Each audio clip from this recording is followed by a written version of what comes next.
ya. Kita akan membahas dulu nih ya, memperkenalkan tentang nature climate variability, artinya variabilitas iklim secara alami ya, seperti apa. Kemudian nanti kita lihat ya, ini yang penting yang kedua ya, tentang tropical sea variability. Mungkin saja sampai sekarang kan kalian ya syukur-syukur ada yang sudah paham ya, ketika kamu dapat data sea surface temperatur ya, SST gitu, mau di Nino ya, di Pasifik, mau di Samudra Hindia atau di perairan Indonesia ya. Nah sebetulnya ketika kita dapat data suhu muka laut ya, namanya saja kan muka laut ya, lalu muka laut itu yang mana ya, apa yang itu air yang di atas laut itu muka laut, atau ya sampai kedalaman seberapa ya. Nah ini kan perlu paham kalian ya, perlu paham yang dengan sea surface itu seberapa sih ya aturan apa pengamatannya ya. Kemudian juga memang cara pengamatan itu enggak seperti kita mengukur suhu udara ya, sangkar, baca ya, termometer, bola basah, bola kering, maksimum minimum. Di laut nggak seperti itu ya, nggak kita bawa termometer terjun ke laut ya, panjang-panjang perairan Indonesia begini ya. Maka umumnya data sea surface itu tidak bisa pakai observasi alat seperti itu ya. Jadi kebanyakan memang pakai citra ya, pakai citra itu macam-macam ya. Nanti kita artinya emang udah umumnya sudah data jadi gitu ya, dan itu apa namanya tampilannya kan citra ya, namanya citra itu kan hasil foto gitu ya, jadi gambar suhu muka laut tuh. Tapi Pak kok bisa itu mendapatkan value-nya gitu ya, nilainya. Nah itu nanti harus melalui aplikasi tertentu kita bisa ekstrak ya, jadi mengekstrak dari image itu ya, image surface temperatur. Nah itu terserah tuh ya, masing-masing yang mengekstrak mau ambil apa namanya gridnya itu ya, mau yang 2,5 kali 2,5 derajat, mau yang 1 kali 1 derajat, itu macam-macam ya, sesuai dengan kebutuhan. Nah, supaya kamu paham tuh ya. Jadi memang begitu cara mengambil data value dari sea surface temperatur ya, dimanapun ya, tidak ada kita mengukur langsung ke laut ya, muter-muter naik kapal. Ketika juga waktu saya menyusun tesis ya, kan tesis saya itu judulnya hubungan indeks penguapan ya, indeks penguapan Samudra Hindia dengan curah hujan di Sumatera Barat ya.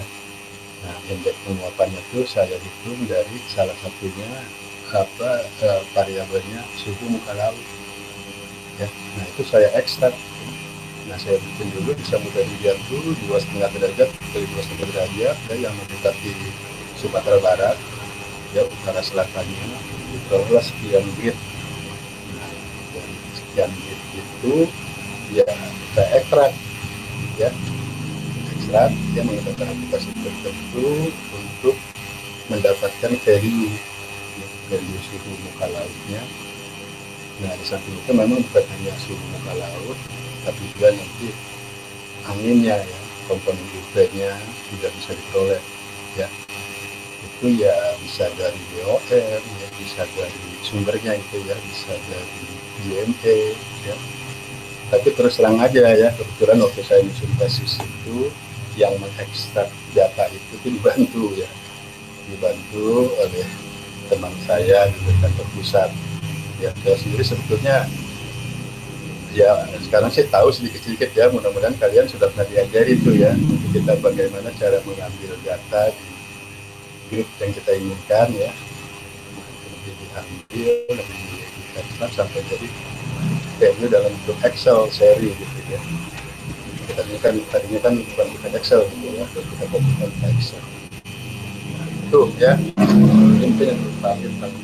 Nanti si surface temperature itu sebetulnya di permukaan seberapa sih yang diamati, ya. Terus cara mendapatkan data itu seperti apa, ya, kita seperti konservasi cuaca permukaan.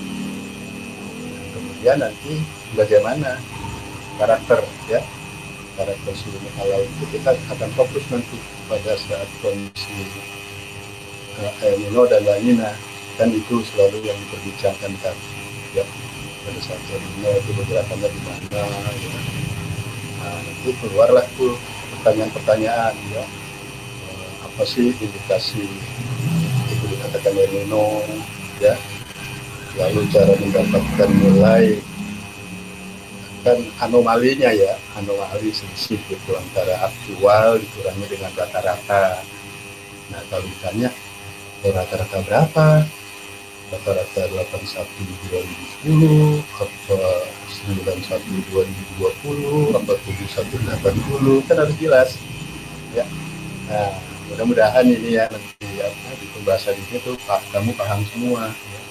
Karena kan kadang-kadang cuma tahunya ini loh data suhu muka laut anomalinya di Nino sekarang negatif 1,6 misalnya, ya. Nah, itu kalau ditanya lebih dalam negatif 1,6 itu yang diukur sedalam berapa, lalu bisa dapat anomali minus 1,26, itu ngitungnya gimana, aktual dikurangi rata-rata, rata-ratanya yang mana. Nah, nanti kita bahas, ya. Nah, itu penting, ya, jadi pemahaman dasar-dasar itu penting, ya. Lalu bagaimana untuk variasi, ya, atau variabilitas surface temperatur itu khususnya di wilayah kita dan dampaknya terhadap curah hujan, ya, di sekitar Indonesia, ya, kita ya mungkin sampai ke Asia dan kita lihat di petanya. Jadi itu maksud daripada materi di pertemuan kedua ini, ya, supaya benar-benar kalian paham, ya, paham tentang apa itu nature climate variability, ya, apa itu surface temperature, ya, dilihat variability-nya. Baik, mungkin sebelum kita masuk, ada yang mau bertanya? Kalau mau silakan, ya, mungkin ada waktu 2-3 menit. Oh ya, tadi saya lupa, ya, saya pikir kita sampai 9:10, ya, saya ingat mulainya 7:30. Itu persiapan upacara, saya kan datang jam 10, ya nggak apa-apa, karena banyak juga yang saya persiapkan setelah. Ada yang mau apa lagi tuh? Kalau enggak, saya mau langsung buka file. Belum ada, ya? Oke, nanti sambil jalan aja. Karena ini menarik, ini basic sekali ini, ya, supaya kamu lebih paham. Karena yang senior kamu sebelumnya juga saya tanya, itu ketika kamu dapat data suhu muka laut itu gimana sih hitungnya? Ya, mau rumusnya ada, Pak. Aktual dikurangi average yang mana? Wah, bingung. Average mau tahu pada tahun berapa aja kan tiap orang bisa dong berbeda-beda. Tapi nanti sudah ada standarnya. Ya, termasuk itu suhu muka laut yang mana sih? Ya, mukanya itu muka laut itu yang mana? Gitu. Kayaknya supaya ya kalau ada apalah perbincangan tentang itu minimal kamu ada bekal, ya. Nah, ya paling tidak bisa menjelaskan lah berargumentasi. Oke, saya share dulu bahannya.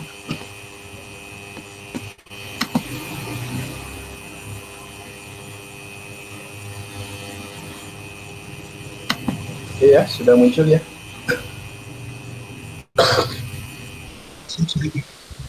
Ini kan terlihat, ya, nggak perlu saya besarkan, ya. Lihat, ya, jelas. Ya, Pak. Ya, kadang-kadang kalau saya besarkan suka hanging gitu. Baik. Ya, nanti ada dua yang kita bahas ya, mengenai nature climate variability sendiri, dan ini ya yang menarik itu tropical sea variability ya, bagaimana variabilitas suhu muka laut di wilayah tropik wilayah kita. Oke, nah yang pertama tentang nature climate variability ya. Terus terang bahan ini saya ambil dari jurnal ya, dari jurnal yang dibuat oleh Clara Research ya, di tahun 2009 ya, Research and All, judulnya Review of Marine Science volume 2 ya. Mungkin kamu juga bisa tuh ya, kalau masuk ke alamat itu ya, www.cgd.unika.edu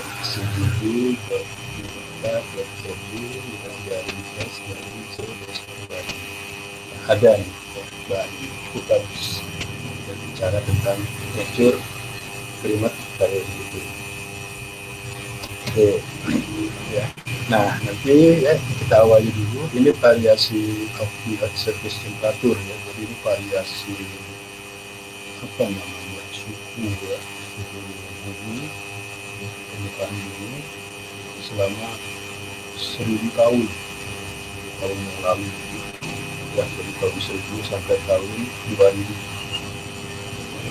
Nah ini kalau kita perhatikan ini menarik ya. Periode di bawah tahun menjelang 2000 ini ya, sekitar 1995-an mungkin ya. Ini kalau kita perhatikan ya, surface temperature Earth ini ya, ini rata-rata dunia ya seperti ini ya, rupanya gitu. Maka kalau ini dibatasi ya, ini batas saja ya, di range antara rata-rata 900 sampai 1900 ya. Ini kan kelihatannya ya masih apa ya, istilahnya normal lah gitu ya, normal. Nah, semenjak era revolusi industri ya, di tahun 1995 itu, nah sudah tidak seperti ini lagi ya, kelihatan ini rupanya meningkat ya, sulitnya terus naik terus ya, tidak bervariasi seperti ini. Kita lihat ini last century ya, ini apa, abad-abad terakhir kondisinya seperti ini ya. Makanya di sini dikatakan ya, semenjak revolusi industri ya, maka terjadi perubahan ya. Nah ini apa sih yang menyebabkannya gitu ya, yang menyebabkannya.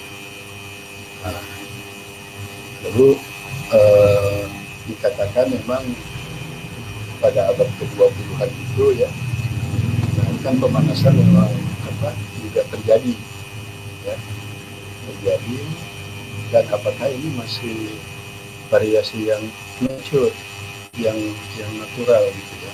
Nah, itu yang jadi mengundang pertanyaan gitu ya, kira-kira seperti apa. Oke ya, ini ilustrasi yang bagus ya, variasi suhu muka bumi 1000 tahun ya, lumayan panjang. Nah ini ternyata penyebab daripada variabilitas iklim secara nature, secara alami ada dua ya, yang disebabkan oleh eksternal dan internal. Yang eksternal apa saja ya, misalnya ini dari orbit matahari ya, sunspot ya, lalu rotasi daripada matahari ya, itu kan eksternal ya. Ya itu juga bisa menyebabkan variability ya. Kemudian juga bisa terjadi secara eksternal ini adanya erupsi gunung api ya, tentu yang cukup besar ya. Mungkin kalau sekarang kita ada berita-berita volcanic eruption mana gunung Merapi ya, gunung yang di Sumatera itu ya, yaitu kan belum lap ya, besar ya. Itu sulit ya untuk menyebabkan variabilitas. Kemudian yang ketiga, adanya variabilitas dari solar juga ya, dari radiasi matahari. Dulu memang sekarang tanda petik ya kurang populer orang menganalisis tentang sunspot ya. Nah dulu mantan dosen kita ya Pak Dr. Agus Paulus itu juga banyak tuh tulisannya tentang hubungan sunspot dengan iklim ya. Tapi entah kenapa di dalam perkembangan kajian dan penelitian ya itu tidak terlalu dipakai ya, artinya tidak jadi diabaikan ya. Apa mungkin terlalu jauh ya di bintik matahari itu sunspot ya. Tapi kalau menurut riset ini ya ini salah satu penyebab eksternal ya, adanya klimat variability. Nah sekarang yang internal. Nah yang internal ini emang di sini dikatakan juga non-linear interaction. Jadi interaksinya tidak linear, ya, tidak linear sesekali. Ya sebetulnya kayak volcanic eruption itu juga tidak linear ya, kan tidak selalu erupsi dan gunung api itu terjadi ya. Oke. Nah ini juga dikatakan ya non-linear interaction atau complex system, jadi memang sistemnya kompleks sekali ya. Sebetulnya kalau kita melihat ini ya dikatakan yang internal kan kita lihat dalam internal ini contohnya apa, El Nino ya, kemudian NAO ya, North Atlantic Oscillation ya. Jadi kalau melihat definisi ini, kalau kita membuat hubungan ya, interaksi itu juga kan semacam hubungan ya, hubungan El Nino misalnya dengan variabilitas iklim kayaknya kurang pas ya. Karena dia tidak linear, artinya masih ada unsur lain, variabel lain di luar El Nino-nya ya, mempengaruhi variabilitas ya, gitu. Oke ya, jadi ini penyebabnya ada dua, eksternal dan internal.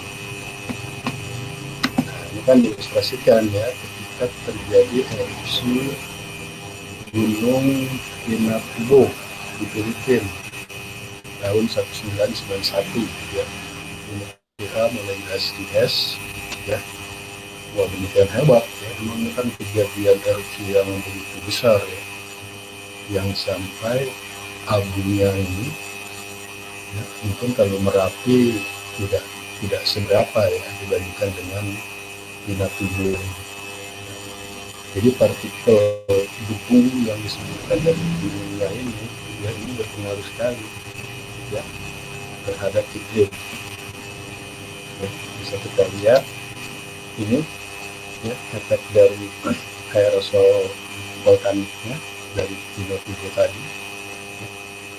Jadi kalau ini permukaan bumi kita ya radiasi dari matahari itu ya banyak tertutup ya sehingga dipantulkan kembali itu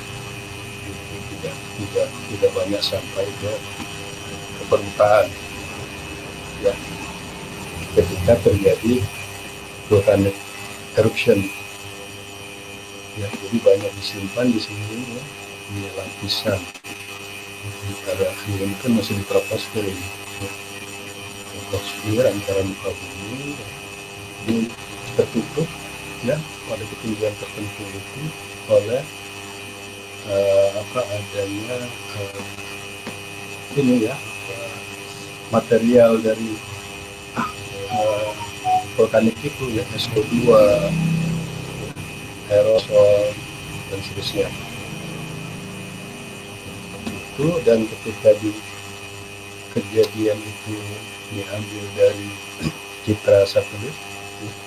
Jadi ini pengukuran citra satelit ketika terjadi letusan gunung Pinatubo ya aerosolnya hebat sekali ya seperti ini.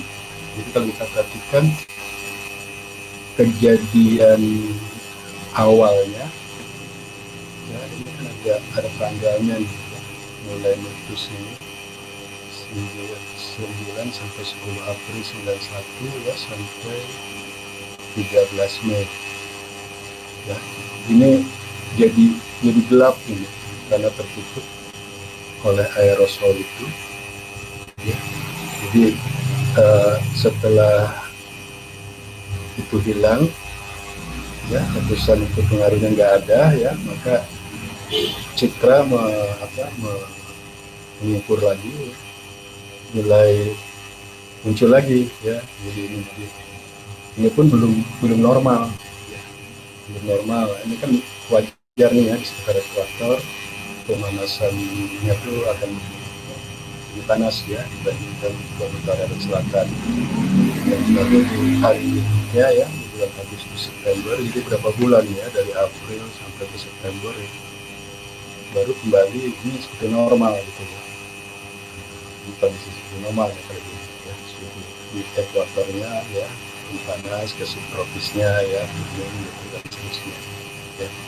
Dan ini dari September sampai ke Desember ya, ke Januari tahun berikutnya kembali berubah seperti ini. Nah, jadi itu ya, faktor eksternal itu dengan adanya letusan gunung Pinatubo ya, ini benar-benar mempengaruhi kondisi iklim ya, kondisi iklim. Nah, makanya dikategorikan ke variability, climate variability ya, karena dia kan setelah hilang ya kembali lagi ke normal ya. Sebetulnya kan seperti kejadian unsur lain ya, kalau menurut saya gitu ya, itu dilakukan nggak bisa ya setelah bumi kita gelap kita terus ya jadi berubah gitu ya. Perubahan iklim menjadi gelap, boleh lama-lama dingin ya kalau seperti itu ini ya, bisa beku.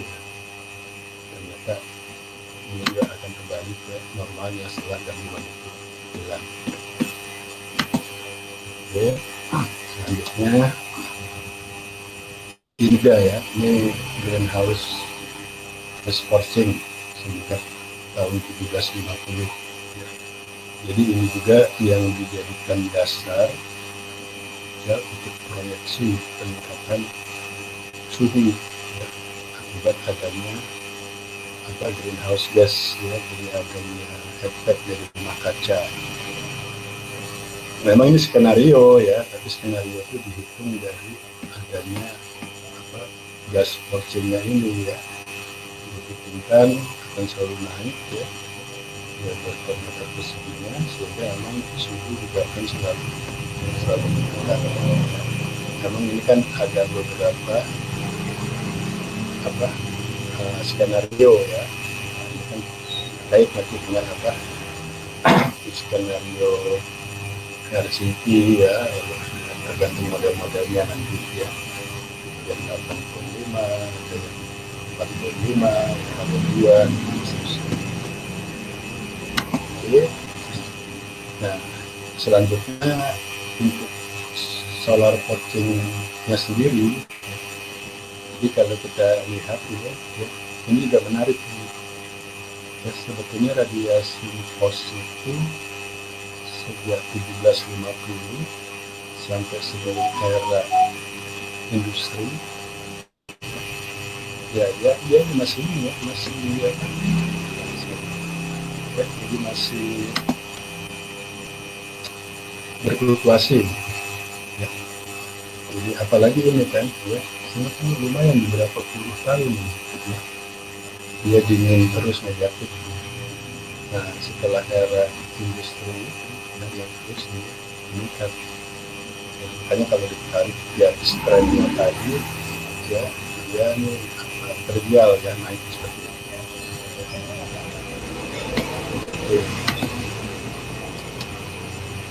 Nah, ENSO ini gimana sih ceritanya gitu ya. Jadi ENSO is one of the main cause of global climate variability. Jadi memang salah satu ya penyebab global ya, global dari variabilitas iklim ya. Tapi apa sih itu El Nino? Nah ini kan sebetulnya total ya, ocean atmosfer ya, samudra dan atmosfer ya, di wilayah tropical Pasifik. Kemudian dia akan berubah angin, ya, suhu laut, suhu samudra gitu, jadi berdampak pada awan ya, dan pola hujan ya, yang berubah pada saat ada Nino ya, jadi yang berubah ya, bukan change itu ya, berubah saat Nino. Nah lalu kejadiannya ya itu di bawah ya, mungkin kalau saya uraikan di bawah tahun 80-an itu antara 2 sampai 10 tahun. Dan ya return periodnya lah, periode ulang El Nino itu ya. Tapi terakhir-akhir ini lebih panjang lagi ya. Jadi 12 sampai 18 bulan bisa terjadi kejadian ENSO ya, periode ENSO itu jadi bisa 1 sampai 1,5 tahun ya. Itu nanti mesti pelajari juga ya. Kalau ENSO 9798 ya, itu kan nilai aktifnya ada di April ya, nilai positif itu ASST itu sampai tahun, terus nyebrang juga itu kan ke tahun 98 dan langsung berubah jadi negatif 98 kembalilah La Nina. Tapi kalau La Nina justru bisa 3 tahun ya, bisa 36 bulan terjadi terus. Kalau El Nino kayaknya ya 1 sampai 1,5 tahun. Nah ini kan di Ringeston waktunya ya, pada tahun 1998 itu di sini dikatakan global temperaturnya ini meningkat ya, meningkat sampai kenaikan 2,3 derajat Celcius ya, kenaikan anomali global suhunya. Dan impactnya, dampaknya ya ini ya, yang visi buat ya, apa istilahnya, ikan itu kan ya pesisir Amerika Latin itu ya, pantai baratnya kan banyak ya ikan terdampak ya, termasuk juga semua burung-burung itu ya, itu memberikan signal juga. Kemudian coral bleaching itu rising temperatur ya. Nah, kemudian juga sudah terjadi di Amerika Selatan khususnya ini tengah sampai selatan ya. Kemudian adanya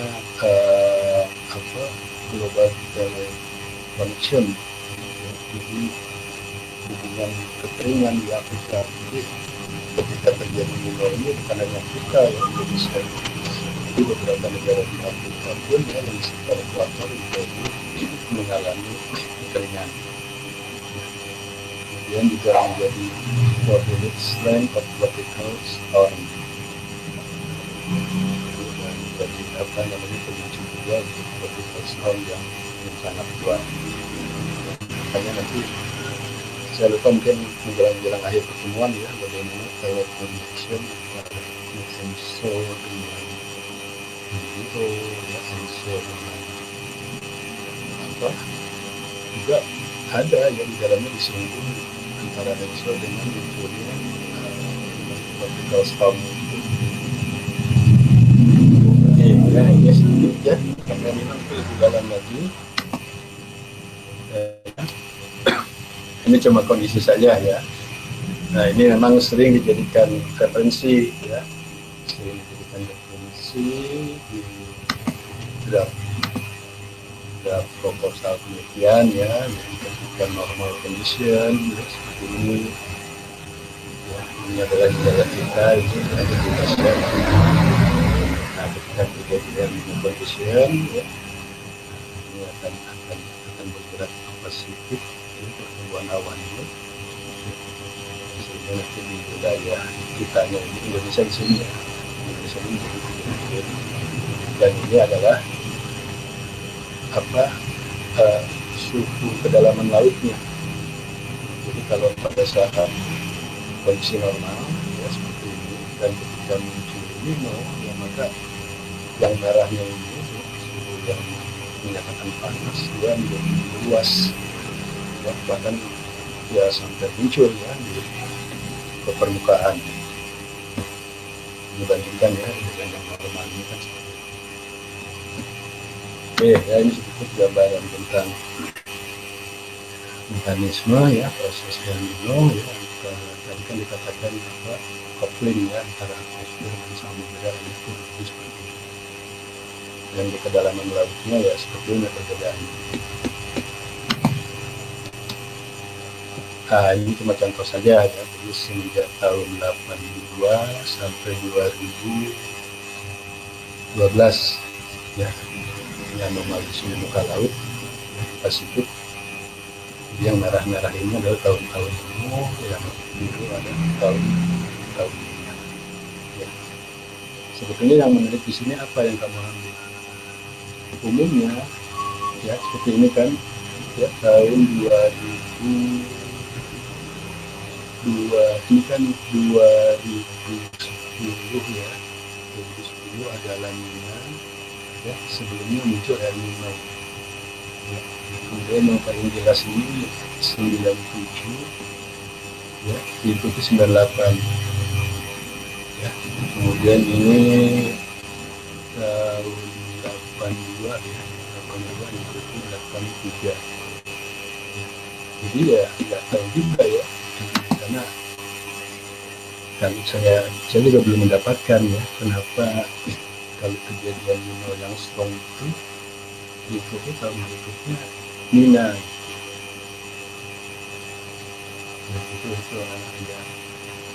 ya saya belum dapat ya membaca kenapa gitu penyebabnya. Kemudian saya katakan tadi kalau La Nina ini bisa bertahun-tahun ya, bisa sampai 3 tahun gitu. Kalau El Nino kan juga jarang ya. Kalau ini sih memang apa kan ini mungkin kalau lihat dari nilainya kan ini masih normal ya, terus minus 0,5 ya. Kalau yang ini ya ini memang jelas La Nina, jadi bisa beberapa tahun. Ini ya ini semenjak 92 ya, ini lebih jauh lagi ya, semenjak 1700 ya, tahun 1700. Nah kan kita juga berpikir ya, untuk 1700 dulu gimana gitu ya ukurnya itu ya.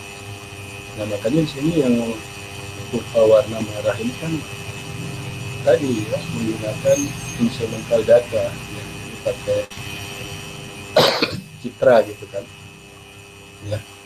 Jadi kalau yang tahun sebelumnya itu ya, ini kan di sini disebutkan ya ada pakai reconstruction. Ini mungkin cuma pakai apa ya, rekonstruksi saja gitu kan. Pakai metode ya, ini juga sama ya, yang biru mudahnya dan baru pakai instrumental itu ya yang untuk kamera. Iya, itu di Pasifik, makanya nggak bisa kalau ada orang mengklaim sea surface temperature ya di Pasifik maupun di mana ya itu change sudah berubah, nggak ada. Kelihatan sekali kan turun naik kan ya, sampai sekarang itu masih turun naik. Nah turun naiknya kan nanti disebut ya Nino, netral atau Nina. Lalu dan ini adalah impactnya ya, impact ketika kondisi Nino dan kondisi Nina terhadap atmosfer di bumi ya, di bumi. Jadi kelihatan ini yang apa ini ada apa mediumnya. Jadi misalnya kita lihat saja ya ketika El Nino ya, ini wilayah kita kan ya, kuning ya, kuning sampai kelihatan utaranya ya. Dan kalau kita ada La Nina dia hijau. Oh ya, di sini dia tulis ya, dia wet ya, basah gitu ya. Sedangkan di sini nanti kering ya, jadi kering gitu ya. Ini kan warm ya, warm episode ya. Jadi kelihatan sekali memang beda ya Nino dan Nina. Kemudian juga terhadap apa? Oh ini Juni Agustus ya, Juni Agustus ini juga sama ya. Ini adalah Desember sampai Februari. Ini menarik nih. Jadi beda ya antara DJF dengan DJH. Terlihat sekali pada saat DJH ya wilayah hitamnya. Kalau di DJF kan masih ada kuning-kuning gitu ya. Makanya Nino pada periode DJF Desember, Januari, Februari ya sudah terlihat pengaruhnya normal gitu ya dari. Tapi kalau di pertengahan musim kemarau DJA sudah berubah ya, jadi lebih kering coklat. Nah sebaliknya kalau ada La Nina, nah ya saya juga sering mengatakan itu bisa kita buktikan La Nina juga lebih berpengaruh bukan di DJA ya, kalau kita bandingkan DJF dengan DJA ya. Nah di DJA ini lebih biru ya, lebih basah dibanding dengan DJF. Ini kan sudah musim hujan, jadi impact La Nina di musim hujan itu nggak begitu nyata dibanding dengan Juni Juli Agustus. Lihat jelas. Oke, selanjutnya ya ini summary ya, ini summary dari YouTube Mas Karyawati. Patut kira-kira biar kita ingat ya, saya nggak mau menerjemahkan saya ini ya, karena ini kan apa tulisan tadi ya dari jurnalnya. Ini sekarang di oh tadi ya, jadi memang ya, jadi apa pengaruh nature itu ya dari klimat itu bisa dari volcano ya, solar variability dan internal klimat sistem varietasnya ya. Jadi tadi yang apa eksternal mungkin ya volcano, solar variability, kemudian internalnya sistem klimat variability tadi yang dipengaruhi oleh adanya ENSO ya. Kemudian nature variability tadi sudah pokok ya itulah ya, jadi apa nature variability ini bisa dijelaskan oleh adanya fluktuasi suhu udara itu 0,4 Kelvin. Kemudian warning penjelasan yang internal variability bisa kendala dari the rise of famous species from dan juga. Nah ini yang paling tidak cuma menjelaskan jadi di abad yang lalu ya, abad yang lalu itu variabilitasnya lebih bergantung kepada nature ya, alami ya. Kemudian dengan adanya efek rumah kaca ya, greenhouse gases itu ya dari aktivitas manusia, nah ini akan apa namanya mulai juga apa namanya membentuk ya, membuat minat variability ya. Yang sebetulnya kalau greenhouse gases ini kan lebih diasosiasikan ke climate change adanya greenhouse ya, adanya penambahan gas di atmosfer sehingga pemanasan bumi itu. Karena kan kalau ada greenhouse, ada gas rumah kaca di atmosfer itu kan radiasi jauh lebih intens sehingga bumi menjadi semakin panas. Gitu.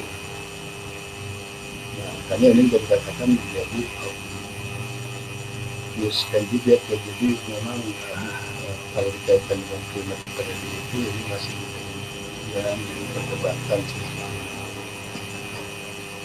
Nah, it is possible if human activities may increase climate relativity as well as climate. Ya wajar saja ya, jadi ada kemungkinan aktivitas manusia itu menambah variasi iklim. Ya. Makanya kalau bicara variasi iklim kan selalu kita berada rata-rata iklimnya gitu ya, yang klimatnya sendiri. Jadi ini ya kira-kira summary dari jurnal yang saya ambil ini. Karena untuk menjelaskan tentang natur klimat pada hidup kita, intinya tadi ada eksternal, ada internal.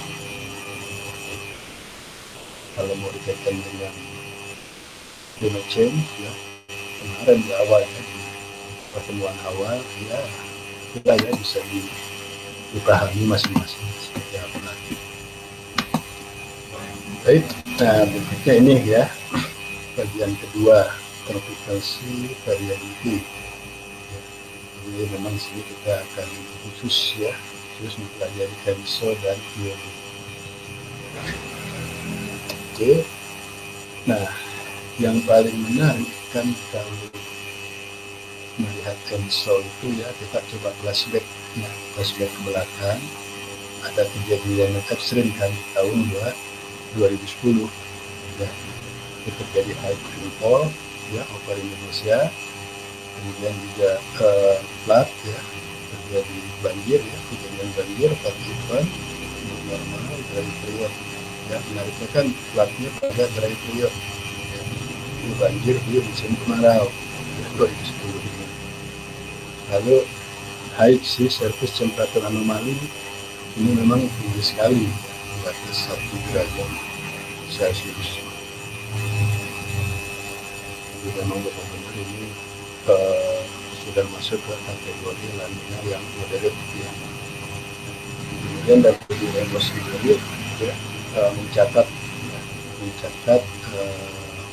rata-rata gitu kan, rata-rata dari surface temperaturnya seperti apa pada kejadian tahun 2010 ini. Ya, jadi kita flashback ya, kita lihat kondisi ekstrim 2010. Nah ini ya, itu kondisinya. Jadi ini diambil dari Moody's ya, dari asesmen nomor Agustus 2010. Nah ini secara klimatologi ya, ya, tahun 82 sampai 2008 ya, dibandingkan gitu ya. Ini adalah tahun rata-rata kondisi Agustus 2010. Nah kemudian kita lihat kan wilayah kita ya, ini SST di wilayah kita memang panas ya, dan di Pasifik sana dingin ya, yang lidah yang dingin ya, gitu. Sehingga ini kan teori yang apa namanya ya, teori ya, kalau memang planet itu suhu panas di Pasifik dingin ya, walaupun suatu tahun tertentu bisa terjadi ya, di sini panas, di sini agak panas juga. Itu yang dikatakan harga yang minimum tapi tidak berdampak, karena kalau secara teori kalau El Nino ya di sini merah kita biru, tapi ada tahun-tahun tertentu di sini merah, di sini pun merah. Oke. Itu tadi Agustus ya, tentunya perkembangan September. Jadi September masih bertahan seperti itu anomalinya ya. Oke, ya sekarang kita bahas ya mengenai apa materinya ENSO dan IOD. Tadi kita sedikit saja flashback gitu kan, melihat ke belakang tahun 2010. Oh, kondisi ENSO seperti ini. Ya. Sekarang kita bahas materinya tentang ENSO dan IOD. ENSO. Nah, ini menarik ya, ini sengaja membuat pertanyaan-pertanyaan. Ya. Apa yang dimaksud dengan ENSO? Itu kalian udah tahu lah ya, udah menjawab macam-macam gitu ya. Nggak apa-apa ya, ini kita review lagi. Bagi tidak, jawaban itu ada ya di dalamnya ini. ENSO adalah fenomena alamiah ya, merupakan coupling atmosfer dan laut. Kemudian juga ada bukti paleoklimat. Mungkin kami belajar paleoklimat ya. El Nino beberapa ribu tahun yang lalu. Ini kan menarik ya. Saya juga tidak tahu pembuktiannya seperti paleoklimat itu seperti apa yang menunjukkan adanya El Nino. Kemudian menjadikan fluktuasi dua keadaan. Ya, jadi ini ENSO ya, ENSO itu dua keadaan. Yang satu adalah keadaan El Nino. Ya. Ini adalah keadaan hangat dibanding normalnya di Pasifik Tengah dan Timur. Ya, kalimat populernya kan seperti itu. Ya, kemudian pada saat La Nina keadaan dingin dibanding dengan normalnya sama ya di Pasifik Tengah dan Timur. Kemudian paling tidak ada pergeseran besar terjadi pada pola presipitasi dan tekanan udara, ya, certain oscillation dan juga angin. Nah, inilah ya yang menjadi mekanisme ketika muncul ENSO ya, pada yang namanya ya, maka akan terjadi ya, pergeseran besar terhadap pola hujan, certain oscillation-nya ya, paling tidak itu dan gerak angin ya, dan kira-kira gerak angin dari wilayah kita ke Pasifik ya. Nah, itu pasti terjadi. Jadi paling tidak kalau ditanya apa itu ENSO, ya ada poin-poin ini ya, bisa dijelaskan. Lalu El Nino itu sendiri apa ya? Nah, tadi sudah saya jelaskan ya. Jadi kan keadaan lebih hangat di Pasifik Ekuator. Ya.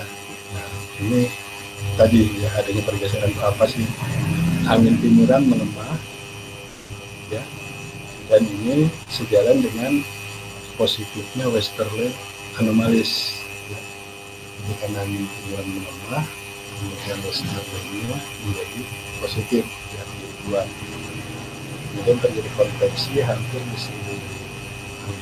seluruh ekuator Pasifik. Ya, ada konveksi di sini, ya, udara naik, maka mengakibatkan hujan yang berlebihan. Lalu untuk suhu laut dalamnya, termoklir lebih dalam di timur dan kedalamannya berkurang di barat.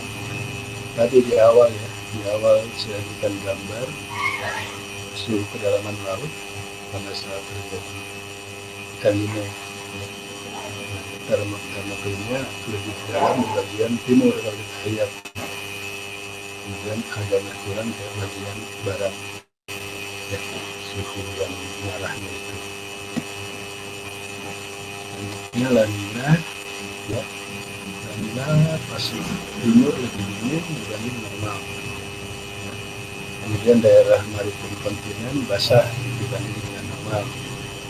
Nah, kebalikan ya, termoklirnya lebih dangkal di timur dan lebih dalam di barat. Ya. Kita lihat nanti kedalaman ini lebih dangkal ke timur dan lebih dalam ke barat. Nah, kemudian terjadi perubahan pada estabilisasi menjadi kuat. Ya, tadi kan lainnya dikurangi itu. So, westerly-nya yang lebih dominan. Oke, lagi yang ceritakan. Nah, distribusi suhu muka lautnya.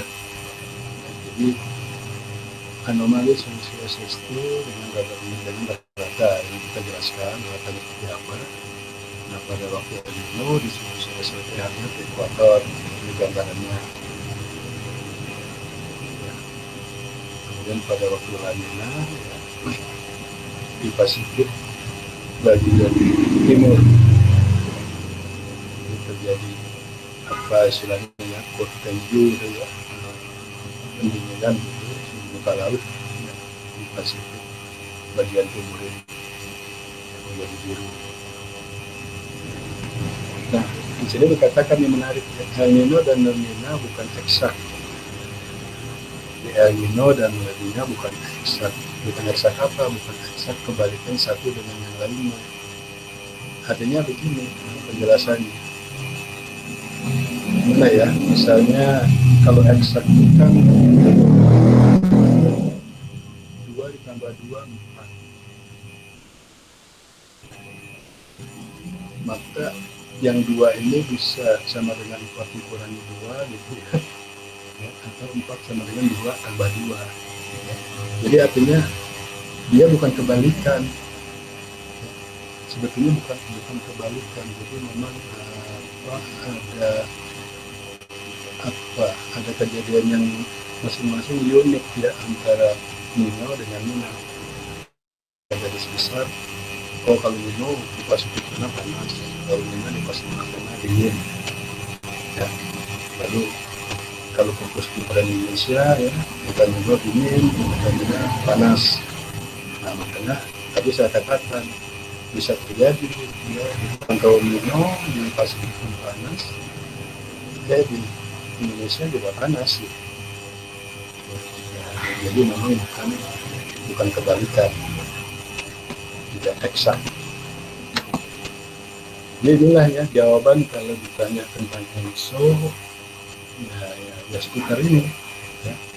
Kalau ENSO itu nanti ada 2 kejadian bagaimana itu apa kondisi karena interaksi ya, lokal antara dengan samudera ya.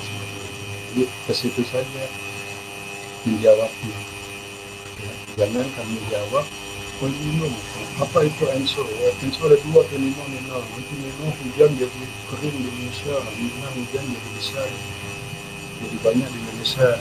Itu bukan jawaban pertanyaan yang tadi. Karena ditanyakan tadi, apa itu ENSO? Ya sudah, kamu menjawabnya melulu ENSO, nggak ngomong impact, ya.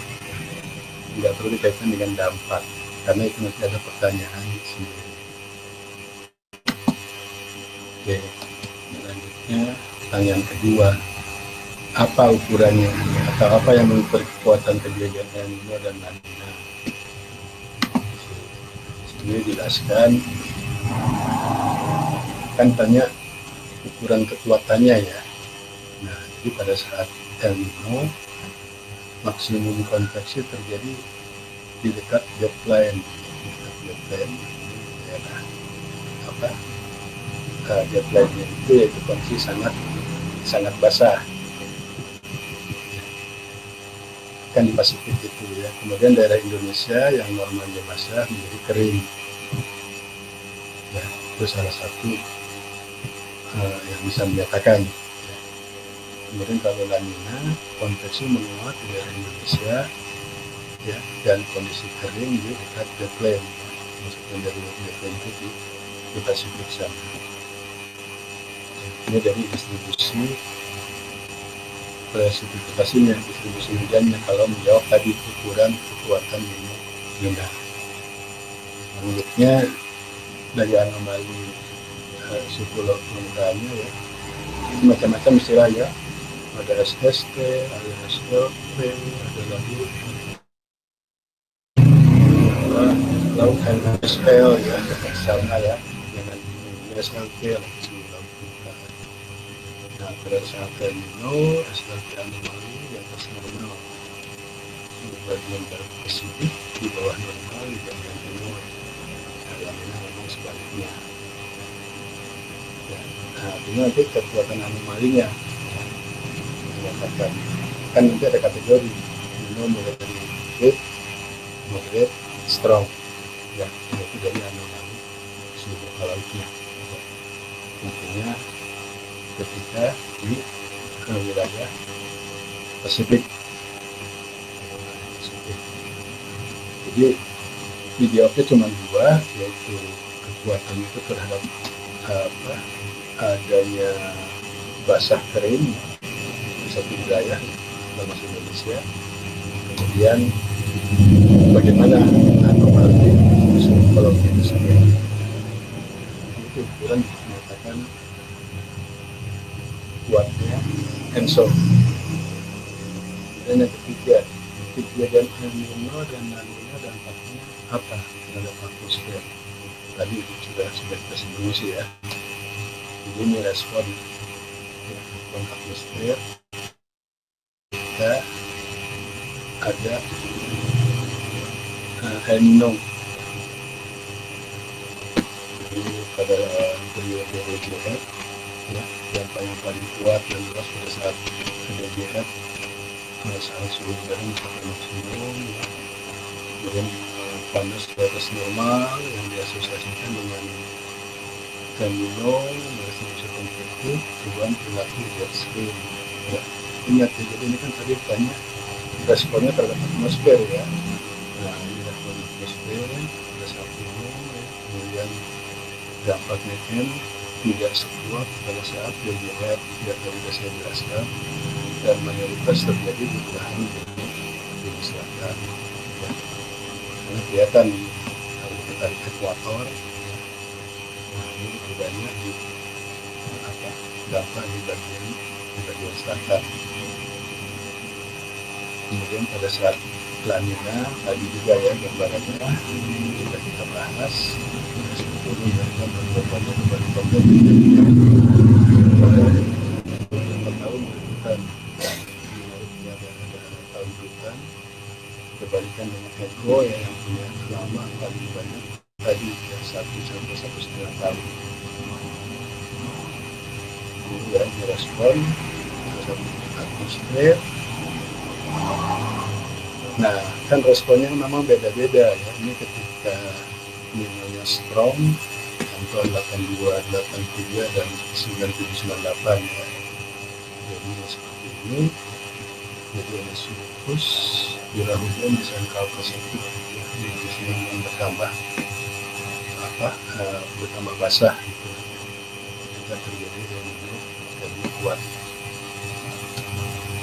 Nah selanjutnya ketika moderate ya, yang moderate di sini dikatakan contohnya tahun berapa tuh minimum moderate ya, ada 86, 87 ya, juga 91, 92.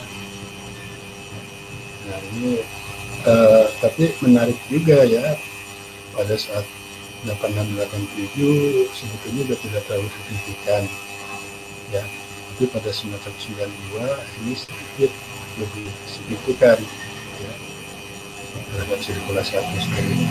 Jadi ini memang menarik ya. Makanya nanti kan kita akan coba uji ya, ketika pengaruh ya, baik itu terhadap musim curah hujan, ketika Nino itu moderate, Nino strong ya, atau Nino lemah. Ya beda-beda ya, ini ada daerah-daerah yang diganggu, ada yang enggak gitu ya. Belum lagi nanti itu kan independen berdiri sendiri, Nino berdiri sendiri ya, mau lemah, mau moderate, mau kuat. Nah, tapi itu gimana suhu muka laut di Indonesia sedang ngapain gitu ya ketika ada Nino kuat. Kalau suhunya panas juga, mungkin dampaknya nggak itu signifikan. Ya, tapi kalau ada Nino kuat, strong, suhu di kita dingin, ya, suhu lautnya, wah itu benar hebat ya, signifikan bagaimana. Itulah variasi ya, variabilitas. Itu yang jadi ini pada saat contoh pada saat moderate, ya. Kemudian ini respon atmosfer pada saat La Nina. Kalau La Nina ya disebutkan di penelitian ini jarang ya dibedakan La Nina moderate, karena La Nina strong itu juga mungkin belum pernah ada ya, walaupun orang mengklaim misalnya 2010 itu strong, sebetulnya enggak, karena dari anomali resistennya ya, negatifnya itu tidak melebihi dari 2 derajat Celcius. Kan strong itu di atas 2, ya. Nah dia moderate saja ya, ini antara 1 sampai 2. Jadi kalau coba kita lihat ya, data anomali suhu muka Pasifik itu yang negatif itu jarang ya, sampai di atas 2. Tapi kalau yang positif seperti El Nino itu ada ya. Di 97 itu kan ya 2,2, 2,4 dan seterusnya. Tapi kalau di Mina sebenarnya nggak ada. Jadi Mina paling tinggi moderate seperti itu. Moderate katanya lemah. Dan menariknya lagi, kalau La Nina itu dampaknya seperti tahun normal.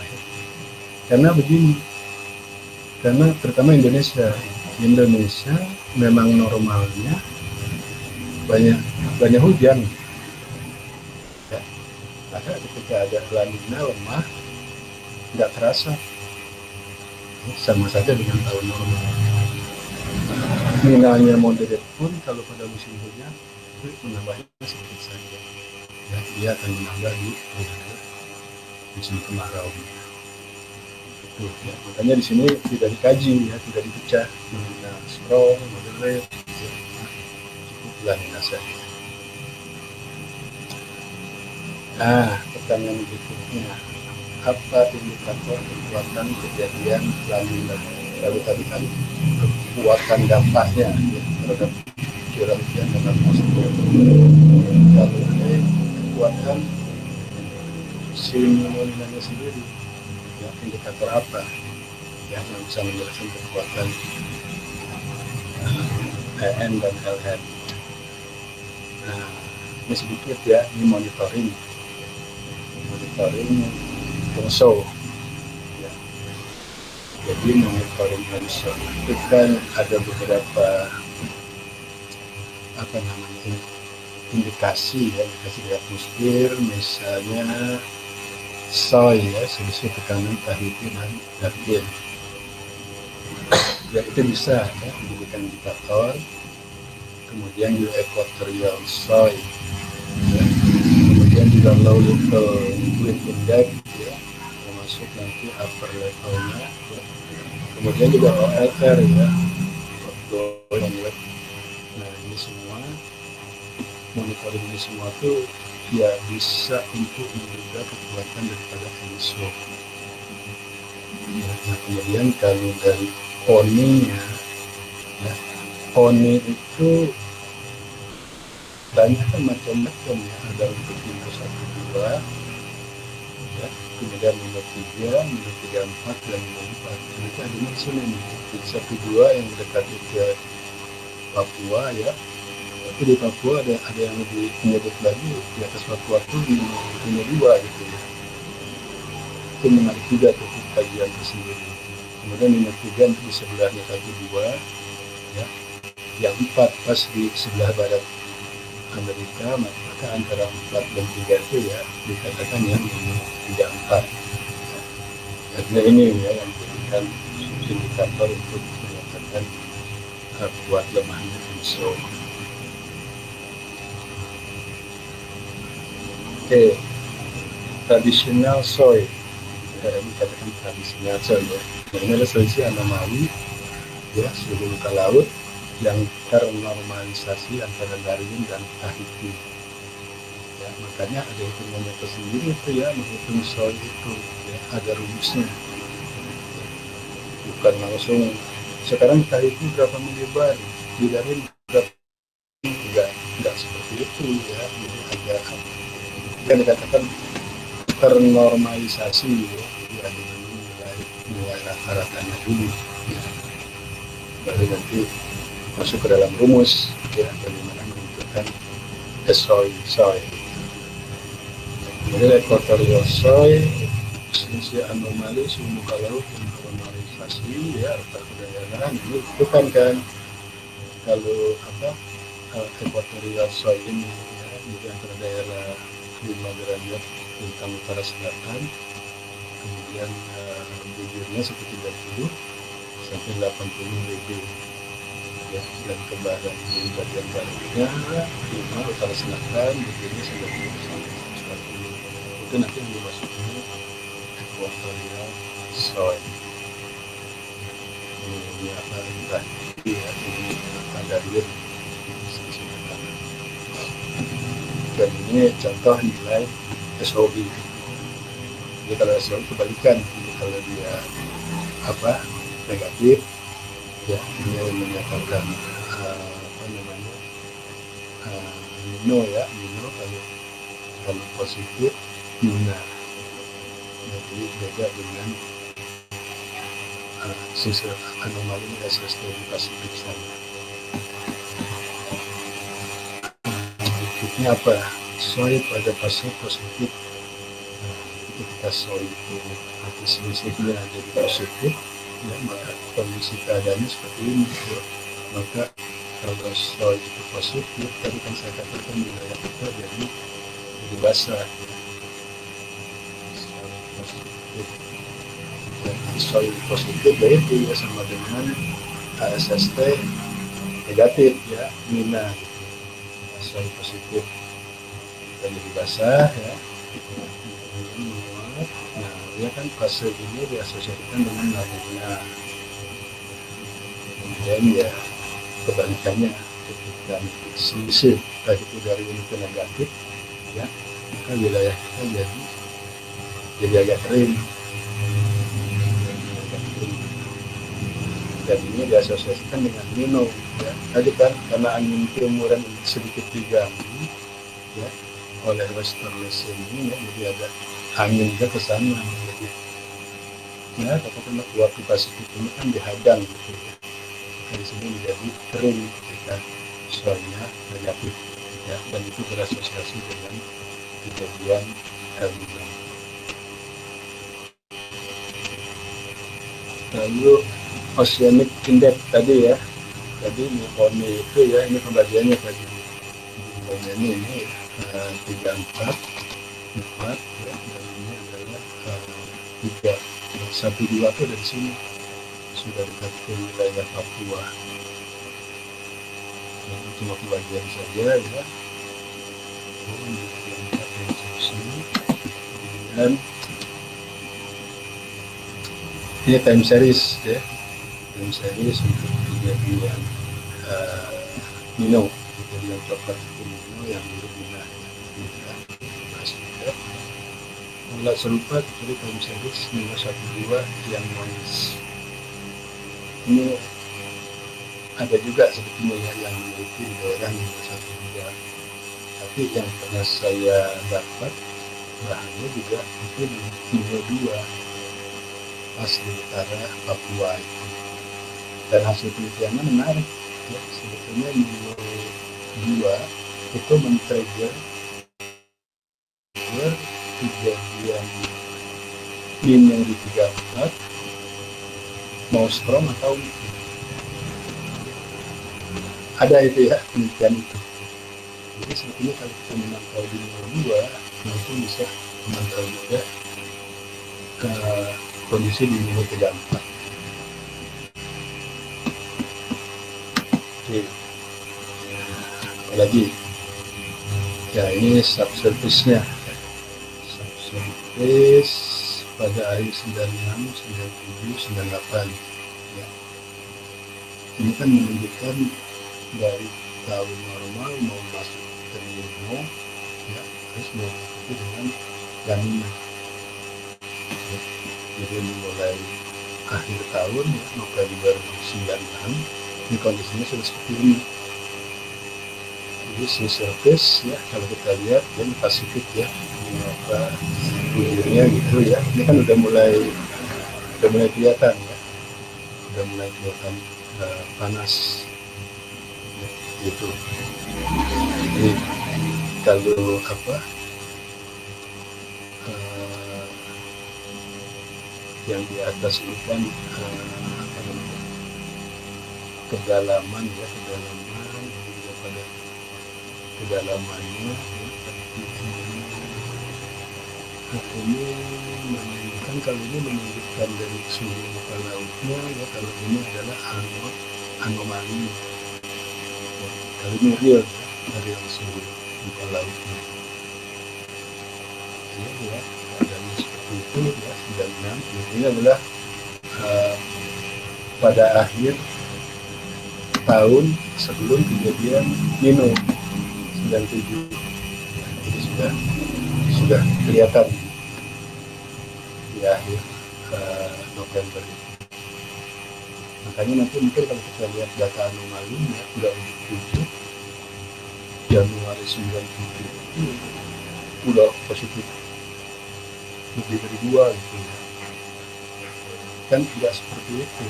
Dan itu kalau nggak salah di bulan Mei ya, di bulan Mei dia baru moderate gitu ya, 1,8 terus bulan ketiga menjadi di atas 2. Jadi ini ada apa? Historical ya, yang diberikan lagunya. Jadi begini ya, kalau kamu nanti dapat data mengenai istilah Nino, pokoknya ENSO ya, Nino maupun Nina gitu. Itu kan indikatornya anomali suhu muka laut ya, mulai dari Januari, Februari sampai Desember setiap tahun. Nah, makanya untuk penelitian ya itu juga emang nggak bisa ya kejadiannya dikatakan berakhir mulai di bulan tertentu, berakhir di bulan tertentu. Jadi seperti ini ya, jadi kejadian panas itu mulai di April, Mei, Juni, bulan 3 ya, dan berakhir di September, Oktober, November tahun yang sama. Ini pada periode El Nino ya. Dan terus mungkin yang paling terakhirnya ada Nino 2002 ya, Mei, Juni, Juli. Nah ini kan menyeberang tahun nih, berakhirnya di Februari, Maret, April 2003 ya. Ini juga sangat penting ya kita dalam analisis. Kalau kamu ambil Nino tahun apa? Tahun 2002. Nah itu bisa nggak sama ya dengan Nino tahun misalnya ya dengan 97 aja yang dekat ya. April sudah muncul dan berakhir di tahun berikutnya ya, sedangkan yang 2002 kan baru muncul di Mei dan berakhir di April tahun berikutnya. Jadi ada selisih panjang waktunya juga, demikian juga pada Good Atom atau La Nina. Ini kadang-kadang yang suka ditanya kan proposal penentuan produk tanam padi pada tahun Natal, tahun Nino, tahun Nina. Gimana kamu ngambil tahun-tahun Nino dengan kamu? Jadi Pak, misalnya saya cuma ngambil contoh 1 tahun yang tentunya 1998, kami misalnya tahun 1996 gitu. Nah itu kadang-kadang jadi debatable ya. Maka karena disarankan ya, kenapa nggak dicari saja setiap kejadian tahun Nino ya, itu untuk perwakilan kondisi Nino ya, kamu di rata-rata kan jadi 3 tahun netral dan tahun Nino. Jadi sebetulnya ya tadi makanya tidak dikatakan eksak gitu ya, eksak gitu. Kalau ini kebalikan gitu antara Nino dan Nina. Itu dari periode kejadian saja berbeda-beda, hasil dampaknya pun beda-beda. Oke ya, ini ada contoh data ya kan, data anomali ya, biasanya kami sudah banyak lah ya melihat data ini ya. Terserah mau ambil dari Handset, dari NOAA, dari CPC, ya, dari JMA juga bisa ya. Jadi yang merah-merah ini ya menandakan kejadian Nino dan kemudian ini kejadian Nina ya, setiap tahun. Contoh ini ya 97, 98 ya. Nino ya, netral 2 bulan langsung berbalik Nina. Itu lihat ya, nilainya itu tidak strong ya, semuanya di bawah 2, paling tinggi di 1,8 ya. Jadi 98 itu bukanlah nilai yang strong ya. Nah tapi kalau El Nino nya oke, 97 ya, ini 2,1, 2,3, 2,4 dan contoh data historical El Nino dan La Nina ya. Nah pertanyaan yang kelima, apa definisi indeksnya 34? Apa itu indeks tadi fungsinya? Kita di sini terangkan. Nah ini ya, ini menarik ya. Jadi definisi dari 34 indeks 3 monthly moving average of average SST anomaly on 34 region ya. Jadi apa indeks minus 34 itu ya, kamu dapat data bulanan ya. Sekarang bulan apa, bulan Februari Maret ya. Kamu dapat bulan Februari kemarin ya Pak, anomali SST di Pasifik bulan kemarin 0,4 yang April misalnya, itu dari mana sih ya? Nah maka dari definisi ini itu melakukan rata-rata berjalan 3 bulanan ya, rata-rata berjalan 3 bulanan dari anomali SST pada daerah 34. Jadi yang kamu ambil kemarin bulan Februari itu average dari Desember, Januari, Februari. Oke, nanti bulan Maret kan belum habis Maret ya, nanti kamu April yang data Maret itu adalah average dari Januari, Februari, Maret ya. Karena itu nggak bisa dibantah ya, monthly moving average ya, rata-rata berjalan 3 bulan ya. Lalu wilayahnya di mana? Ini utara selatan 5 derajat ya, lalu di bujurnya mulai 120 sampai 170 bujur timur. Oke ya, jelas. Lalu dikatakan Nino apa? Ketika di wilayah 34 itu lebih besar dari 0,5 ya, sudah itu sudah masuk Nino ya. Itu baru dibagi lagi weak, strong, moderate.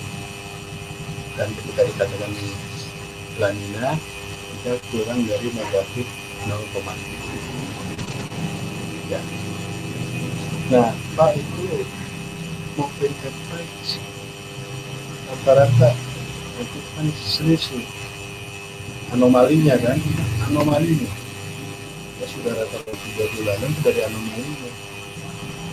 Anomali pasti ada nilai rata-rata ya, jadi apa namanya, aktual dan rata-rata. Baru rata-ratanya periode yang mana kan pertanyaan, berada periode mana anomali sesuatu itu ya.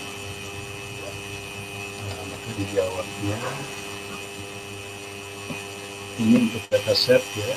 Nah makanya kan saya katakan tadi ASS itu apa namanya, pengukuran itu kan pakai beberapa modeling ya. Ini dari Citra gitu kan, Citra ya, ini ada data source-nya ya, bisa source-nya tadi bisa dari mana ambil ya, kemudian manual values disiapkan mulai 1854 sampai sekarang ya, jadi siapapun bisa ngambil ya, yang kamu tahun 1900 ya, cukup panjang.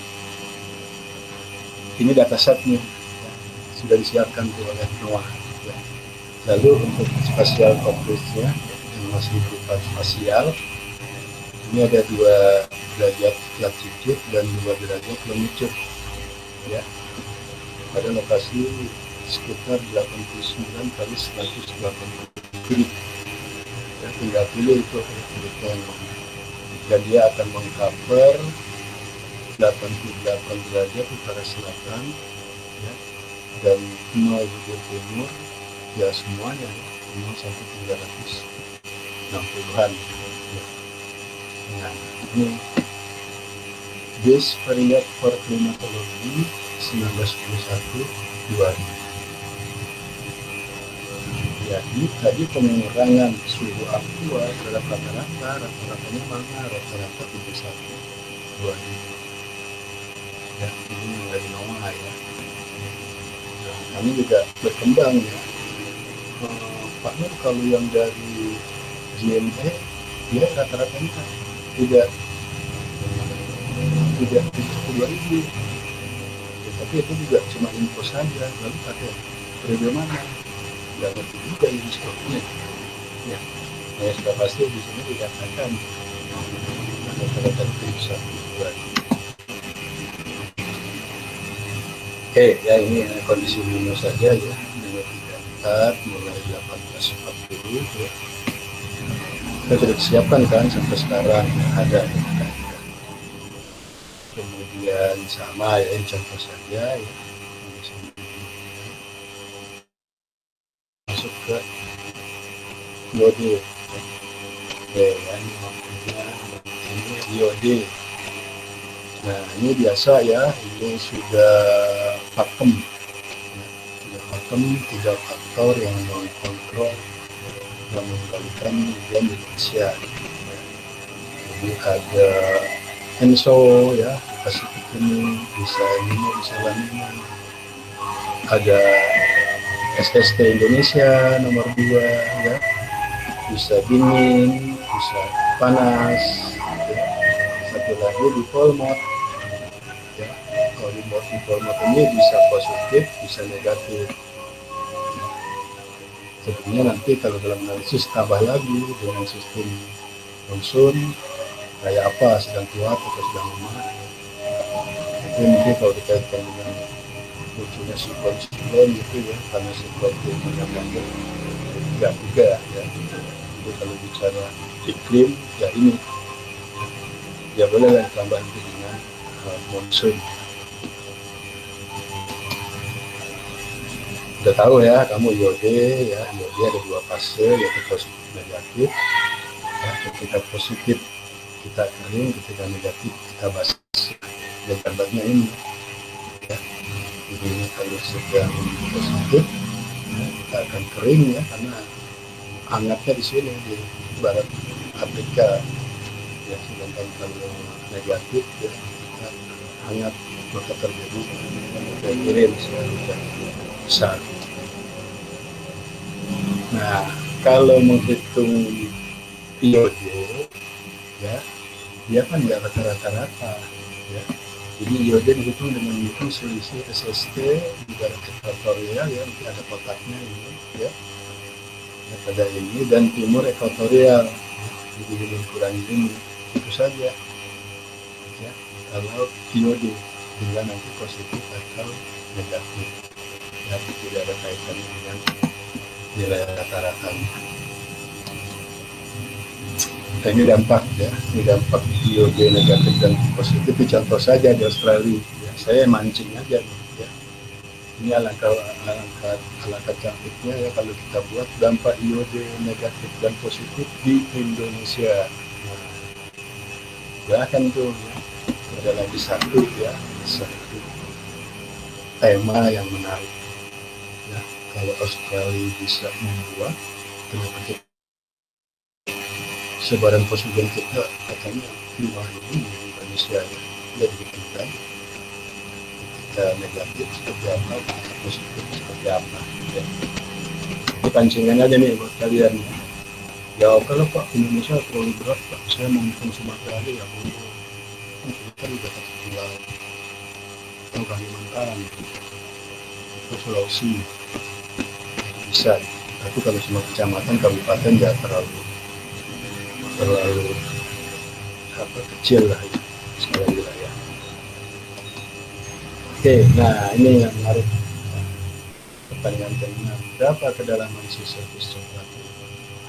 Tadi yang saya katakan kan, muka laut punya muka ya, permukaan. Ya, permukaannya mana gitu. Ya, kalau saya berdiri di pantai, di permukaan nanti itu yang saya lihat, apakah itu. Ya, jadi di sini dikatakan the season is in the top of the ocean of that interact directly with the atmosphere. Ya. Jadi si surface itu ya ketika terjadi interaksi ya, antara ocean ini ya, lalu kesamudrannya dengan atmosfer itu dikatakan surface. Tuh, lalu yang bisa berinteraksi sampai ke dalam berapa kan dikejar lagi pertanyaannya. As a temperature hot, the surface of the body measure feet below the surface in the thick level of acid. Thick level, intake. Nah, intake levelnya di mana? Ya, hot water is used to isolate hot air from the sweat. Nah, the skin temperature is the temperature of the sun. Kata kuncinya di wilayah skin. Yang dikatakan skin temperature itulah si surface temperature. Di mana skin itu? Nah, kali ini penjelasan mengenai suhu di samudra secara garis besar dibagi 3 layer ya. Jadi di surface zone, di thermocline, dan di convection. Jadi memang permukaannya, lalu di zone-nya ya bagian dalamnya dan di bagian thermocline. Ya. Kemudian, nah ini, jadi ini kan bagaimana pola temperatur ya pada beberapa kedalaman di samudra ya, jadi kedalaman diameter ya, dan ini pola suhu ya, sampai ke permukaan. Yang menjadi pertanyaan ini permukaan ini di mana sih beradanya gitu ya. Jadi kalau ini kan 1000 meter ya, 2000 meter. Lalu permukaan ini berapa? 1 meter ya, itu ya. Tapi ini bicara pola ya. Jadi makin ke permukaan dia makin panas. Lalu suhu laut juga berbeda profilnya pada setiap bintang. Pada setiap bintang ya, biasanya itu di bintang yang mid ya, bintang tengah ya, punya apa surface layernya lebih di dalam gitu ya, mulai di wilayah tropik. Nah, ini dipengaruhi oleh adanya termoklim gitu ya, dan panas udara dan daerah kutub ya, ini memang mendekati apa musim es gitu ya. Nah, problemnya seperti itu. Jadi yang merah ini polar, yang hitam tropical ya, dan yang biru latitude, jadi di bintang yang tinggi. Ternyata memang beda. Tapi sampai dengan kedalaman 1000 meter ke bawah hanya sama ya, baik di polar, tropical maupun bintang tinggi. Ya, ini pola-polanya ya, ini masih belum terjawab kita ya, yang skin itu ada di mana. Si surface temperature yang ciri-cirinya ya, tinggi di tropik, lemah di kutub ya. Jadi paling tengah dan subtropik ya, lebih tinggi di daerah daratan dibanding dengan pantai ya.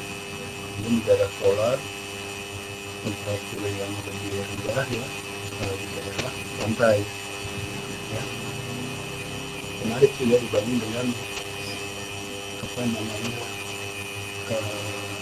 daratannya ya, daratannya kan pasti es gitu ya, tapi itu di daerah pantai, di daerah tropis high temperature on west coast.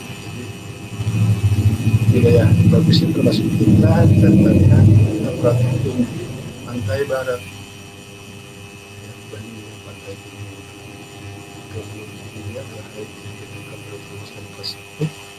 Wah, jadi apa tertinggi ya, tertinggi sekitar ekuator itu terjadi di daerah Pasifik dan Samudra Hindia.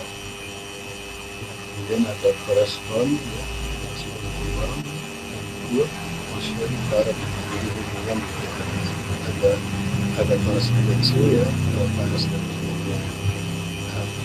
samudra. Oke, ya, ini contoh saja. Oh ya, menjelaskan tadi yang kondisi kalau mulai dari ekuatorial, aktivitas atau polar. Nah, ini interface surface in that skin SST. Jadi tadi kan dikatakan di skin ya, skin. Kita lihat ini kedalaman. Ya, ini pada saat daytime week, kemudian ini naik kayak di stronger. Jadi ini kondisi malam, ini kondisi siang. Skin ya, itu ada pada kedalaman kurang dari 10 mikron. Jadi skin ya, muka laut itu. Ini digambarkan sini, ini skin SST, ini juga skin SST. Itu juga pada saat malam dan siang beda. Ini makin dingin kan sana. Ini juga sebenarnya makin dingin ya, tapi nanti kan melihat apa jamnya itu ya. Jadi ada di skin itu ketebalannya cuma 10 mikron surface temperatur ya, lalu didefinisikan tadi sebagai skin surface temperatur ya. Dan antara siang dan malam ada sedikit beda, makanya ya namanya ilmu ya, ilmu bagaimanapun memang yang maha kuasa lah yang lebih tahu ya. Kan maksudnya begini, kita dapat data suhu muka laut kemarin tanggal berapa, 14 dia tanggal 14 hari Minggu. Nah, datanya aktualnya 27 derajat. Itu kalau dibuat anomalinya ini positif 0,3. Itu kapan? Kemarin kan hari Minggu. Hari Minggu jam berapa tuh ukurnya? Waduh. Oh ya, nggak tahu kita. Padahal hitung-hitungnya antara siang dan malam itu beda. Ya. Artinya kan kalau ngambil siang yang nggak mewakili kondisi malam kemarin.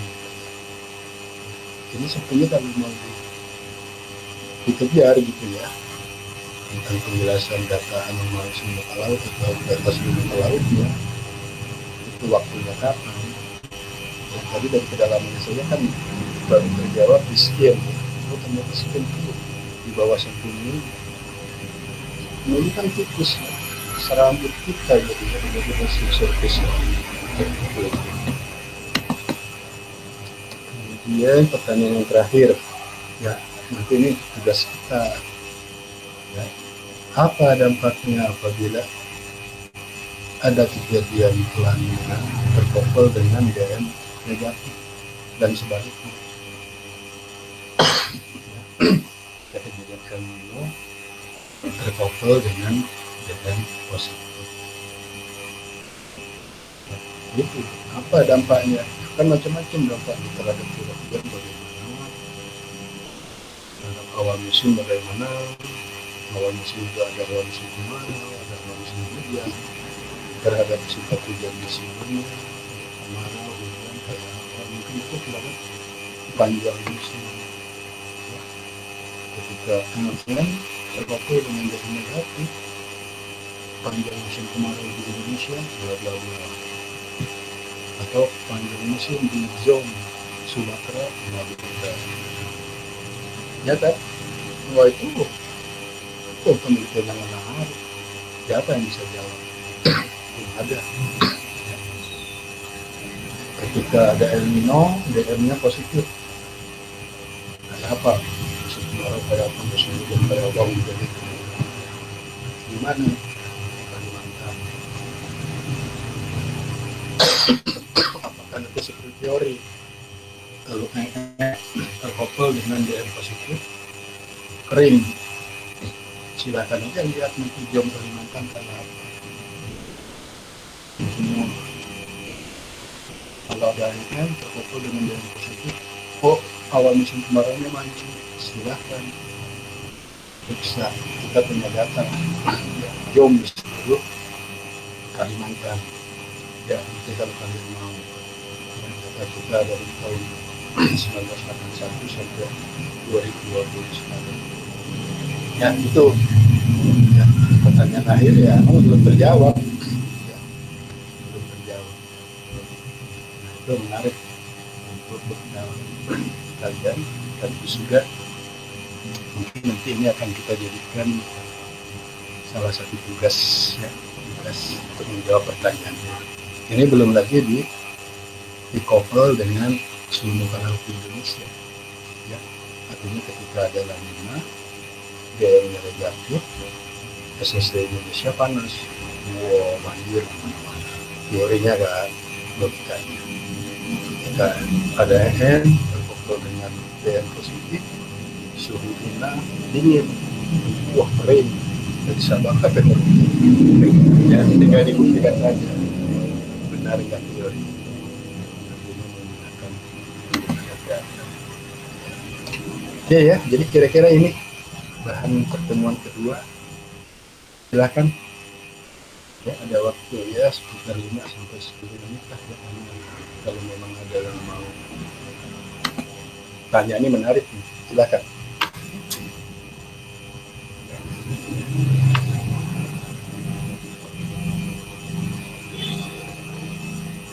Karena tuh nanti akan ada prakteknya kan, variabilitas itu ada prakteknya, itu ada prakteknya. Kalau saya tuh praktek variabilitas itu tadi menjawab pertanyaan akhir itu akan saya tujuan. Itu menarik, bisa buat penelitian, bisa kamu bikin artikel, bikin jurnal. Silakan. Ada diskusi? Pak. Oke, Rifki. Pak, izin bertanya mengenai yang solar forcing tadi. Itu kan ada beberapa kejadian di beberapa tahun itu solar forcing-nya naik.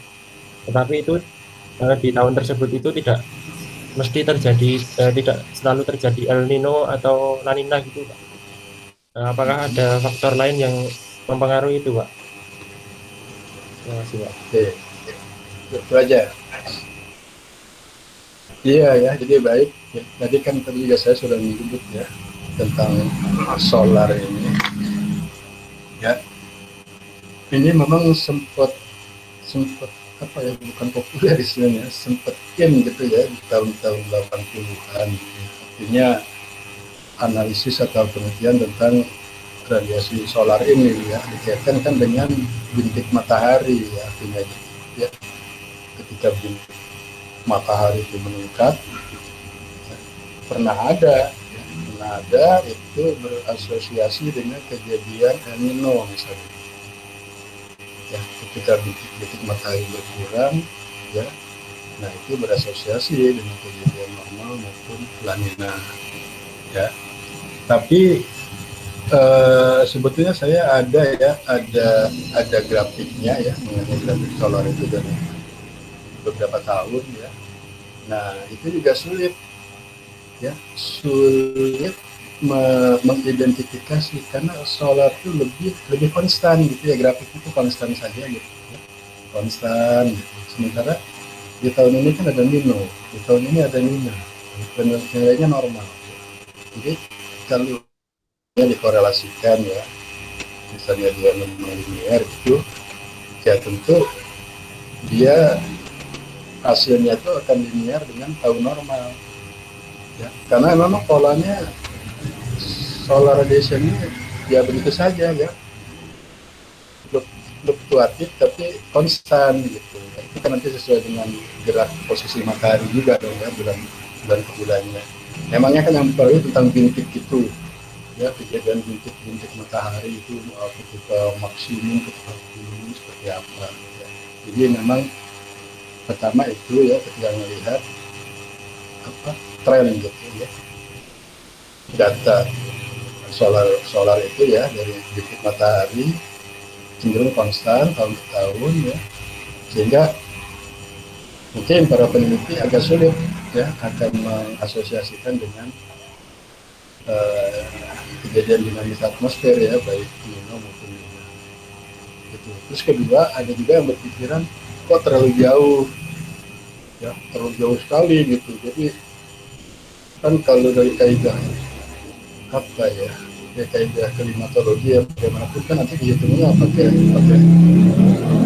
kaidah-kaidah statistik gitu ya, menghubungkan gitu seperti di matahari sana gimana variabilitas itu di bumi ini gimana gitu ya, makanya orang mengambil akhirnya ke yang lebih dekat saja ya, ya variabilitas musim hujan ya, ya dengan sol ya, baik Nino dengan dipol dengan SST atau dengan monsun, seperti itu sebetulnya ya. Tapi memang pernah ada penelitian tentang hubungan solar dengan iklim ya, baik hujan maupun musim. Seperti itu jawaban saya. Richie, gimana? Ya, baik Pak. Oke, Pak. Ada lagi yang lain?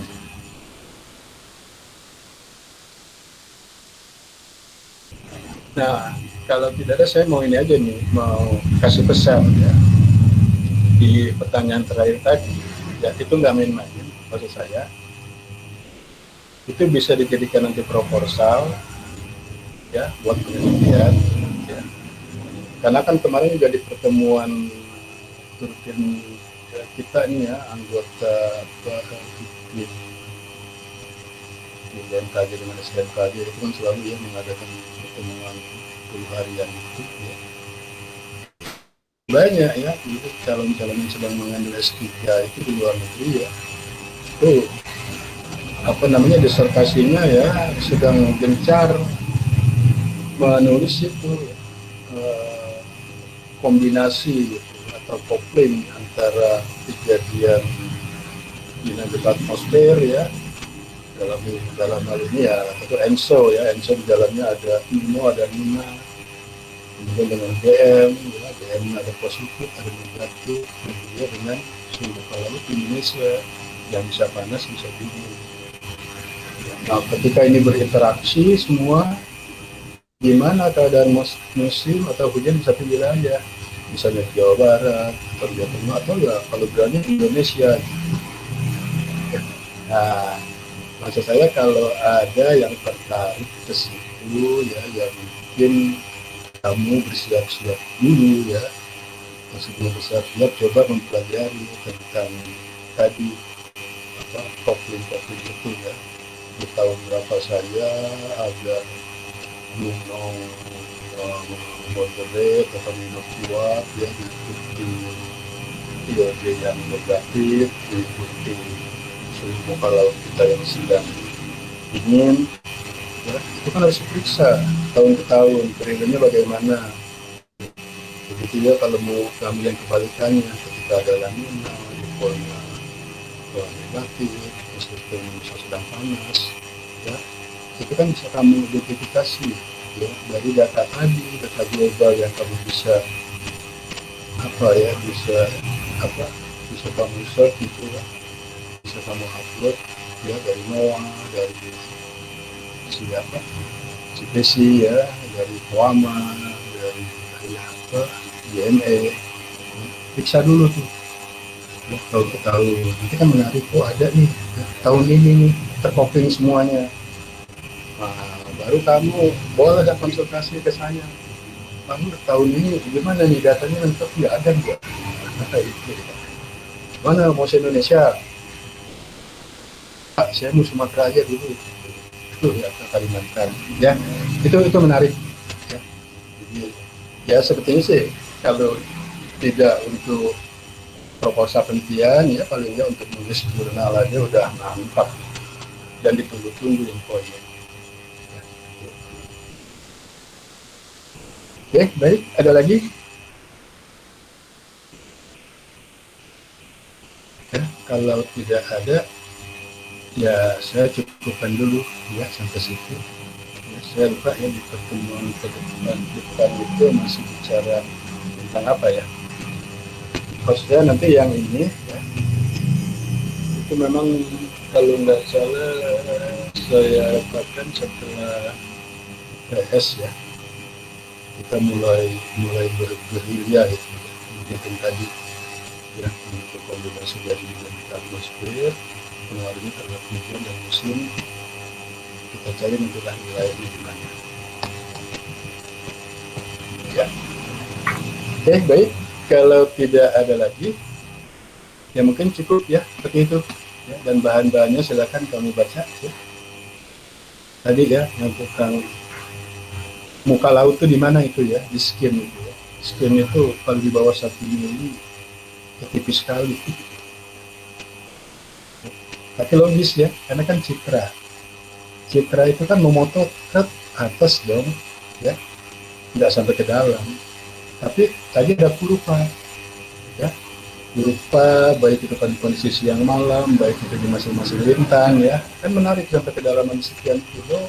Nah itu gimana lagi tuh ukurnya tuh ya, subsurface itu ukurnya pakai alat apa sih? Kalau pakai citra berarti apa sih itu gelombangnya apa sumber bisa menembus gitu ya sampai ke dalam, misalnya seperti itu. Tolong bisa dicari info-infonya. Kok bisa mengukur suhu muka laut di kedalaman tadi ya, misalnya apa 1 kilo gitu, apa penyelam tuh cebur gitu ke dalam bawa termometer, catat kan ya gitu ya, pasti dari citra. Nah, itu gimana mekanisme ya. Lalu sampai ketemu sekian derajat, dan di beberapa animasi nanti bisa terhitung graf, bukan dari value eksaknya ya sekian derajat, tapi dari anomalinya ya, bawahnya lebih merah lebih hijau itu kan mereka anomali. Nah lalu menghitung anomali di kedalaman 1000 kilo itu apa 1 kilo itu tuh gimana gitu ya, apa seperti yang di permukaan tadi ya, Februari rata-rata 3 bulanan dikurangi nanti ya dengan rata-rata 71.2000 ya, aktual rata-rata 3 bulan dikurangi dengan 71.2000 sama ya rata-rata. Itu apakah yang di 1 kilometer juga seperti itu ya. Oke ya, dicari-cari saja gitu ya informasi itu seperti apa. Oke, kalau sudah cukup ya, cukup sekian ya, nanti kita bertemu lagi di hari Senin yang akan datang ya. Oke ya, jangan lupa ya siapa kirim ininya ya, saya mau si Mas, kalian bisa saya lampirkan. Oke, cukup. Selamat sore, sampai ketemu lagi minggu depan di hari Senin ya. Semoga kita sehat semua. Amin. Assalamualaikum warahmatullahi wabarakatuh. Waalaikumsalam warahmatullahi wabarakatuh. Waalaikumsalam warahmatullahi wabarakatuh.